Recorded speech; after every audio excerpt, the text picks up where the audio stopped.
우리 구독자분들께서 은퇴를 하신다면 어떤 자산에 투자를 해야지 안전할까요? 예전에는 정답 자체가 뻔했습니다. 주식, 채권, 부동산 이 세 가지가 은퇴 포트폴리오의 전부였죠. 하지만 지금 미국에서 놀라운 변화가 일어나고 있다는 사실, 바로 암호화폐가 은퇴 자산의 새로운 선택지로서 떠오르고 있다는 소식입니다. 특히 그 중심에 리플 XRP가 존재하는데 많은 분들께서 리플을 단순하게 코인이라고 생각을 하시지만요, 실상은 다르다라는 거예요. XRP는 전 세계 은행과 송금 네트워크에서 사용될 수 있는 가교 통화인 거고, 쉽게 말씀드려서 서로 다른 나라 돈을 연결해주는 다리 같은 역할을 한다는 거죠. 이런 실용성들 덕분에 기관 투자자들 사이에서 신뢰감이 쌓이고 있는 상황입니다. 더군다나 미국 SEC와 소송이 끝나면서 법적 지위까지도 명확해졌기 때문에 이제부터 안심하고 넣을 수가 있겠다, 이런 분위기가 퍼지고 있는 거고요. 여기에서의 결국의 핵심은 균형이겠죠. 은퇴 자산이라고 해서 무조건 안전만 추구하면 수익 자체가 부족해질 거고, 무모하게 고위험 자산에만 올인하면 위험성이 커집니다. 그래서 리플 XRP 같은 실제 사용 기반의 안정자산을 기둥으로 세우시면서 비트코인 같은 가치 저장수단으로서 보완을 하시는 게 현명한 전략으로 보여지고 있고요. 우리 구독자분들께서 은퇴 이후의 삶을 준비한다라고 했을 때 단순하게 가격이 오를까 이런 정도가 아니라 이 자산이 실제로 어떤 역할을 할 수 있나, 이런 것들을 따져보시는 게 더 중요할 겁니다. 그리고 요즘 사람들 소비 패턴을 보면 상당한 공통점을 가지고 있는데요. 바로 여행이라는 키워드가 있습니다. 휴가철만 되면 어디든지 떠나야 되고 남들처럼 다녀오지 않으면 뒤처지는 것 같은 기분이 드는 시대죠. 사진 찍고 맛집 다니고 추억을 쌓는다라는 명목하에 여러 가지 돈들을 쓰고 있습니다. 과연 이게 전부 다 경험 투자일까요? 저는 조금 다르게 바라보고 있습니다. 이 여행이라는 게 단순하게 즐기고 끝나는 소비라면은 사실상 돈은 그대로 사라지게 되는 겁니다. 하지만 그 여행이 내 업무랑 연결이 된다거나 내 역량을 키우는 계기가 된다면은 얘기가 달라질 수밖에 없겠죠. 새로운 시장 조사를 한다거나 아니면 해외 결제 구조를 몸으로 체감을 한다거나 내 삶에 돌아오는 뭔가가 있을 때 그거는 소비가 아니라 투자가 될 겁니다. 여기서 리플 XRP 이야기를 꺼내볼게요. XRP는 겉으로 봤을 때 화려하지가 않습니다. 광고판처럼 번쩍이는 게 아니라 눈에 잘 보이지 않는 금융의 뒷길을 닦아나가는 자산이죠. 국경을 넘는 돈의 길, 결제량 송금의 마찰을 줄이는 구조적인 역할을 하게 될 거고, 여행이라는 게 사진으로 끝나는 경우가 많다라고 한다면은 XRP는 흔적이 아니라 인프라를 남긴다는 거예요. 그래서 저는 우리 구독자분들께 이런 팁들을 드리고 싶습니다. 여행이나 소비를 할 때마다 지출의 10에서 20%는 무조건 인프라 자산 계좌로 흘려보내세요. 카드값 내고 남은 돈을 모으는 게 아니라 애초에 소비할 때 자동으로 흘러가게 만든다는 거죠. 이 계좌 안에는 현금성 자산이랑 함께 XRP를 반드시 포함을 시키는 겁니다. 현금성 자산 같은 경우는 방파제 역할을 하고, XRP는 물기를 바꾸는 제방이다라고 보시면 이해가 쉬우실 텐데요. 이렇게 세팅을 해두면 좋은 점이 있습니다. 여행을 다녀온 뒤에도 허무하지가 않은 거고, 사진 앨범과 함께 인프라 계좌의 잔고가 같이 늘어나다 보니까 추억들이 수익으로 연결되는 구조가 만들어지게 되는 겁니다. 그리고 여기서 또 한 가지 작은 습관을 한 가지 더 해보세요. 한 달에 하루만이라도 여행 대신에 인프라 공부 날을 만드시고, 송금 수수료가 어떻게 변하는지, 글로벌 결제 구조가 어떻게 달라지고 있는지, 그 안에서 XRP가 어떤 역할을 하는지, 이런 것들을 1시간 정도만 살펴보시는 겁니다. 이렇게만 하셔도 차트만 보던 투자에서 한 단계 업그레이드가 되는 거고요. 이런 부분들 우리 신사 채널에서도 꾸준히 강조드리고 관련 내용들 핵심만 브리핑 도움 드리고 있는 상황이죠. 결국에 소비는요, 즐거움을 주겠지만 XRP는 방향성을 줍니다. 즐거움만 있고 방향이 없으면 금방 사라지겠죠. 방향을 잡아나가면 결국에 새로운 길이 만들어집니다. 그래서 우리 구독자분들 두 가지를 동시에 가져가시라 말씀을 드리는 거고, 다만 비율을 정하시고 자동으로 굴러가게 만드는 거, 이런 것들이 요즘 같은 시대에서 살아남을 수 있는 가장 현실적인 방법이겠죠.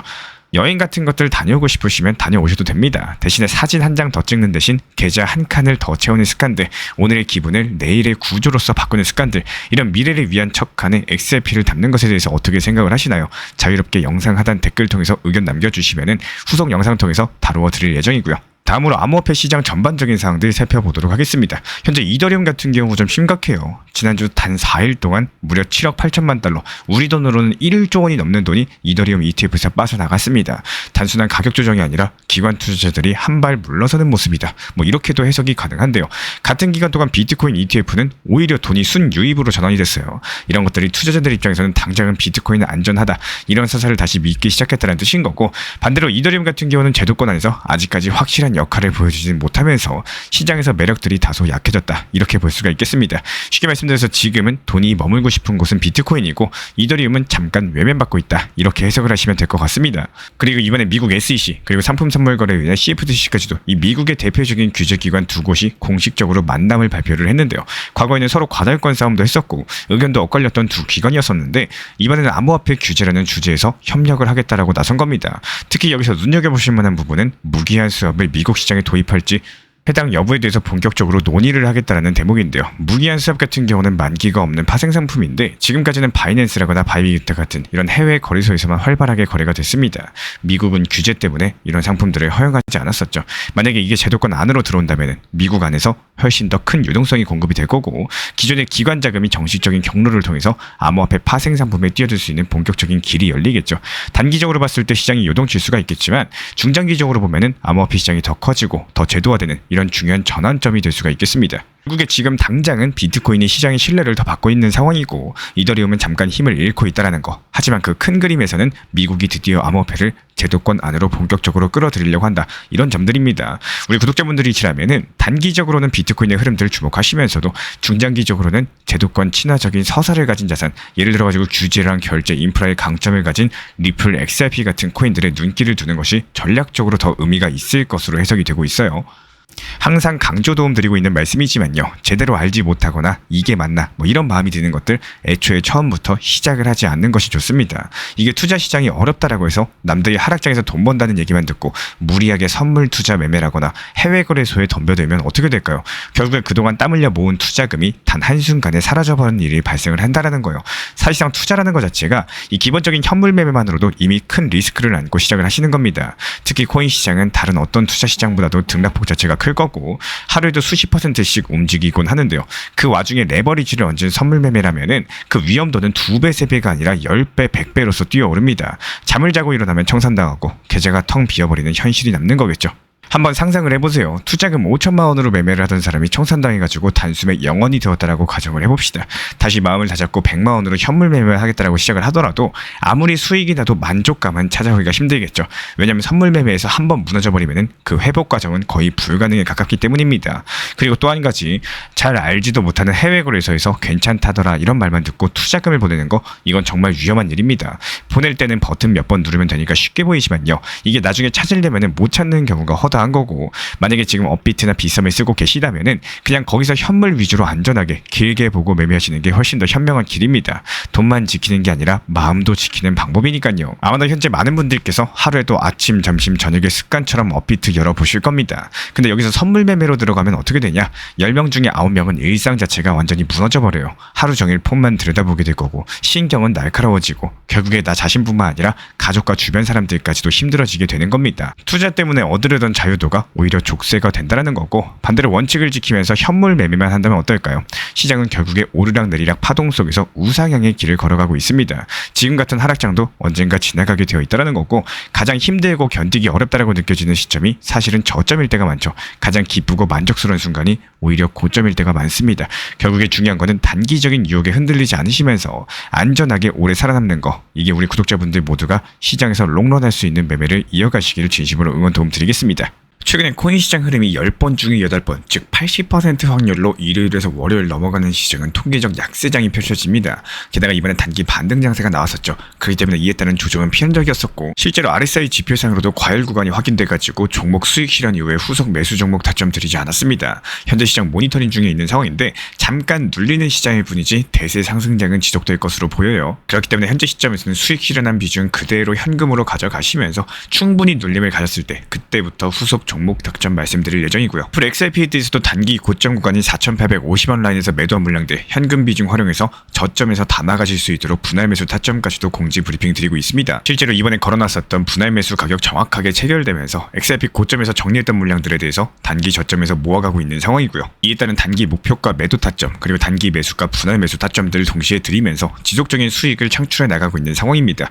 거대한 XRP 리플 우상향이라는 흐름 안에서 이렇게 상승과 하락 자체가 마치 파도처럼 출렁이고 있는 상황이기 때문에 이런 파도를 활용하셔가지고 고점에선 팔고 나오고 저점에서는 물량 늘려나가고 있습니다. 상승이 시작하기 전에 매수했다가 하락장이 나오기 전에 매도하실 수 있도록 실시간 정보 받아보고 싶으신 분들은 현재 보이시는 번호로서 문자 신청 주시면 입장 도움 드리도록 하겠습니다. 우리 신사 채널 구독과 좋아요 부탁드릴게요. 현재 제가 안내드리고 있는 정보방 입장에 대해서 관심이 있으신 분들이 최근에 많아지셨습니다. 간단하게 한번 설명드려 보도록 하겠습니다. 먼저 항상 무슨 일이 있어도 업비트, 빗썸, 현물 매매로서만 안내드리고 있기 때문에 원칙 매매를 잘 활용하시는 것들을 추천을 드려요. 이 세 가지 방으로서 안내를 드리고 있는데요. 첫 번째로 가장 구독자분들께서 관심 있어 하시는 리플 전용방입니다. 리플 전용방에서는 말 그대로 리플에 대해서 집중적으로 단기 고점과 저점, 그리고 장기적인 관점에 대한 타점과 리플에 대한 시장 브리핑을 안내드리는 방이고요. 이 리플 전용방에서 안내드리고 있는 정보방 타점으로 단기 고점과 단기 저점에 대한 타점을 활용을 하시되 신경 쓰는 매매가 아니라 목표가에 미리 걸어놓고 미국 시장이 활발한 새벽 시간대 혹은 업무 시간대도 신경 안 쓰면서 수익 실현과 저점 추가 매수 타점을 활용하는 방향으로서 안내 도움 드리고 있어요. 리플에 무조건 장기적으로만 보는 게 아니라 메인 비중은 장기적으로 보유하시되 일부 비중은 단기 고점과 저점을 살려가면서 비중과 수량을 늘려나가고 평균 단가를 낮추는 전략으로서 운영하시는 것들을 항상 추천을 드립니다. 그리고 두 번째로 단기 타점의 종합방입니다. 리플을 몰빵으로 장기적으로만 보유하다 보면 결국에 시장의 흐름을 놓치게 되기 때문에 적당한 알트코인들을 비중을 활용하시면서 적극적으로 투자 전략으로 살려나가는 게 정말 중요합니다. 예를 들어가지고 좋은 엔진의 리플 코인을 보유했으면 그 엔진이 잘 활용될 수 있도록 좋은 기름과 엔진 오일의 역할이라고 생각을 하시면 되는 거예요. 안내드리고 있는 단기 타점의 목표 타점, 성향은 말 그대로 단기적으로만 접근하시는 걸 항상 추천을 드리고 있습니다. 간혹 지금 시장이 안 좋은 단기적인 알트코인이 가능하냐 이렇게 생각하시는 분들도 계신데요. 지금 시장에서 단기 타점이 불안하다라고 느끼시거나 알트코인을 공략하는 게 맞나 이렇게 생각하시는 가장 큰 이유 중에 하나는 시장의 테마에 맞는 코인이 아니라 이미 급등이 나왔거나 주목을 받고 있지 못한 코인들을 공략을 하거나 혹은 목표 타점이 비정상적으로 높거나 혹은 순간적으로 움직임이 나올 수 있는 단기 고점의 타점을 찾지 못해서라고 생각을 해요. 결국에 투자 시장은 순환적으로만 흘러가기에 적당한 알트코인들을 비중에 맞춰가지고 병행하면서 여기서 나온 수익들로 리플의 단기 저점 매수의 계획을 통해 가지고 하나의 톱니바퀴처럼 움직이도록 내 포트폴리오를 구성을 할 줄 아셔야 됩니다. 타점은 말 그대로 단기 타점답게 수익 실현하고 나면 사실 그 이후에 더 상승하던 떨어지던 크게 신경 쓸 필요가 없겠죠. 시간 또한 바빠가지고 걱정할 필요가 없는 게 항상 말씀드린 이런 목표 타점에 미리 걸어두면은 신경을 쓸 필요가 없다는 점을 반드시 생각을 하셔야 됩니다. 그리고 세 번째로는 종합 브리핑방인데요. 중요할 수 있는 속보, 시장 브리핑에 대한 핵심 내용들을 전달드리면서 시장이 어떻게 흘러가고 앞으로의 시장이 어떻게 움직일까 이런 중요 핵심 내용 같은 것들을 전달드릴 뿐만 아니라 메이저 코인과 그리고 스윙과 중장기적인 타점에 대해서 안내드리면서 단기적 관점보다는 조금 보유 기간이 있다라고 하더라도 목표 타점 자체를 높게 보는 방향으로서 안내드리고 있는 방입니다. 대표적으로 최근에 도지코인에 대해서도 목표 타점을 높게 276원의 종합 브리핑방에서 타점 안내드리면서 여유롭게 약 5일 정도 보유하면서요. 도지코인이 상승이 연달아 나오고 있을 때 오히려 과감하게 370원의 목표 타점을 안내드렸습니다. 이렇게 상승이 잘 나오고 있을 때는 대부분 여기서 더 오르는 게 아닌가 이렇게 생각을 하시는 분들이 많이 계시겠지만 항상 적당한 고점에서 수익 실현하는 것들을 목표로 잡는 게 정말 중요하다고 말씀을 드려요. 이렇게 세 가지 방 입장 안내드리고 있기 때문에 항상 업비트, 빗썸으로서 현물에 대해서 안내드리고 있습니다. 비중 조절과 원칙 매매를 통해서 일하거나 바쁜 와중에 신경 쓰시는 매매보다는요. 여유롭게 매도 걸어놓고 편하게 신경 안 쓰시면서 제대로 운영하시기를 추천을 드리겠습니다. 리플 XRP 투자에 있어서 이제는 투트랙 전략이 반드시 필요해지고 있습니다. 무턱대고 몰빵하거나 반대로 또 손 놓고 기다리는 시대는 끝났어요. 첫 번째 트랙은 매달 분할 매수하시면서 시장이 빠지든 말든 일정 비중으로서 리플을 꾸준히 모아 나가시는 겁니다. 이거는 시간과 리스크를 분산할 수 있는 가장 효율적인 전략인 거고, 그리고 두 번째 트랙은 남은 현금 비중으로 알트코인 단타로서 굴려나갑니다. 수익이 나면은 그거를 다시 리플에 재투자하시면 되는 거고, 이게 바로 수익을 만드는 순환 매수 전략이 되실 거예요. 그런데 여기서 중요한 거는 단타 하실 때 조심하셔야 되는 거예요. 단타 매매 중독되면 끝장입니다. 이 매매 중독을 절대 조심하셔야 되는 거고, 예를 들어 가지고 시장이 과열인데도 지금 아니면 기회가 없다 이런 조급한 생각에 RSI 지표가 이미 고점인데도 불안해서 또 들어가고 결국에 수익은커녕 손실만 쌓이게 되실 겁니다. 그래서 저희 채널 차원에서는 한 가지 원칙이 있습니다. 확률이 높은 날만 진입을 하세요. 그리고 시장 전체가 과매도 구간일 때, 비트코인 기준 RSI가 바닥을 찍을 때, 그때 알트코인 중에서 최근 거래량이 급등한 종목이 과매도의 경우 MACD, 볼린저 밴드, 이동평균선과 일목균형표 참고해서 신중하게 매수 진입 타점 들어갑니다. 그리고 그 외에는 아예 매매를 쉬는 날도 반드시 있어야지 진짜 단타인 거고, 그렇다면 이걸 어떻게 구별할 수 있는지 궁금하실 거예요. 여기서 챗 GPT가 등장을 합니다. 저희는 챗 GPT를 단순한 도구로 쓰지 않습니다. GPT한테 오늘 확률 높은 진입 타이밍이냐 이렇게 물어볼 수 있게 맞춤 프롬프트를 사용을 하는데요.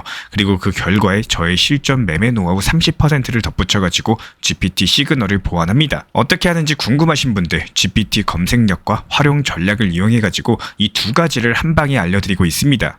현재 보이시는 번호로서 리플 단타라고 문자 남겨주세요. 지금 이 영상 보신 분들에게만 오픈합니다. 그냥 GPT 쓰는 법이 아니라 투자로 연결되는 GPT 사용법 지금 바로 알려드리도록 하겠습니다. 제가 안내해드리고 있는 코인 신사 채널 멤버십 전용방에 대해서 짧게 설명드려 보도록 하겠습니다. 리플, 암호화폐 시장에 대한 중요한 이슈, 그리고 브리핑이나 시장의 흐름에 대한 전문적인 분석 내용 설명과 함께 차트상의 기술적 분석, 온체인 지표와 투자 심리에 대한 내용들을 같이 안내 도움드리고 있고, 가장 중요한 투자 심리를 컨트롤하기 위해서 포트폴리오의 구성에 대한 노하우, 투자 심리 컨트롤에 대한 내용도 같이 안내드리고 있습니다. 코인 신사 스터디 멤버십 가입하신 분들께서는 아래 번호 혹은 신청 링크 통해서 남겨주시면 제가 연락드리고 있고, 안내 설명과 함께 신사 채널 리플 전용 멤버십 방에도 입장 안내 설명드리고 있습니다.